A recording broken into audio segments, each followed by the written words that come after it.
సంపద శుక్రవారం వ్రత కథ. సంపద శుక్రవారం వ్రత కథలో ఒక బ్రాహ్మణుడికి 7 కొడుకులు ఉన్నారు. వారందరికీ వివాహాలయ్యి భార్యలు కాపురానికి రావడంతో వారంతా వేరే ఇళ్లలో కాపురాలు పెట్టారు. ఒకనాడు ఉదయం శుక్రవారం మహాలక్ష్మి సంచారం చేయుచు ఆ బ్రాహ్మణు కోడలు ఇళ్లకు వెళ్ళింది. ఒక కోడలు ఉదయాన్నే పిల్లలకు భోజనం పెట్టి తాను కూడా తినిచుండెను.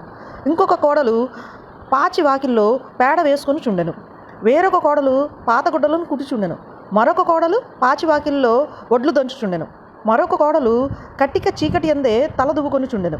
వేరే కోడలు పాచివాకిల ముందే పిల్లలకు తలంటి స్నానం చేయించి తాను కూడా తల స్నానం చేసుకొని చుండెను.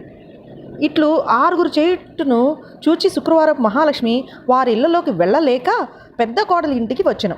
ఆమె ఇల్లు అలుక్కుని వాకిడి కల్లాపును జల్లుకొని స్నానం చేసి పసుపు రాసుకుని బొట్టు పెట్టుకుని కట్టుకున్న బట్ట భర్తకిచ్చి తలుపు వెనక కూర్చుండెను.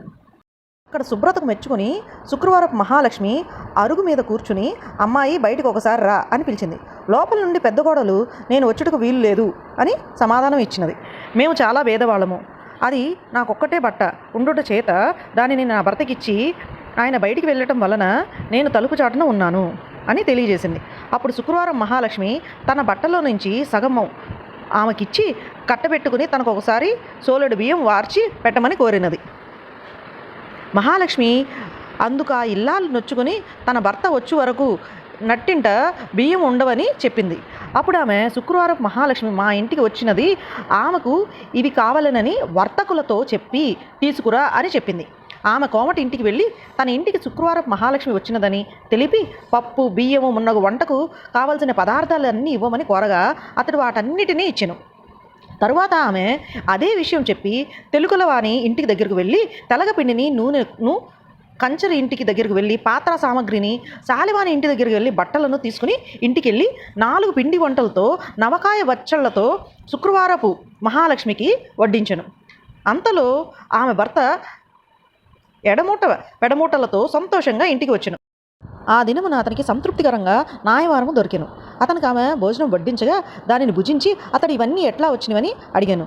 అవి ఎట్లా వచ్చినాయో అతనికి తెలిపిన ఆమె అంతలో శుక్రవారం మహాలక్ష్మి తానింక వెళ్ళదనని చెప్పగా ఆమె ఆ రాత్రి భోజనం చేసి వెళ్ళవలసినదిగా కోరెను.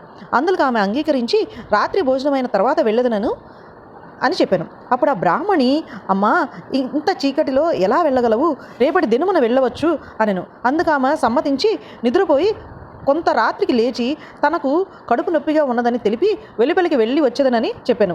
అందుకు ఆ బ్రాహ్మణి చీకటిలో వీధిలోనికి వెళ్ళవద్దు, ఆ మూల కూర్చొను అని చెప్పాను. మహాలక్ష్మి అట్లే 4 మూలలందును కూర్చుని తెల్లవారు వేళకు మాయమైపోయాను. ఆ బ్రాహ్మణి నిద్ర మేల్కొని ఇల్లు బాగు చేయుటకు చూపురను చేటను పట్టి గది మూలలను చూచెను. 4 మూలలందు 4 బంగారు కుప్పలుండుట చూచి ఆమె మహదానందం ఉంది భర్తకు ఆ విషయాన్ని తెలిపెను.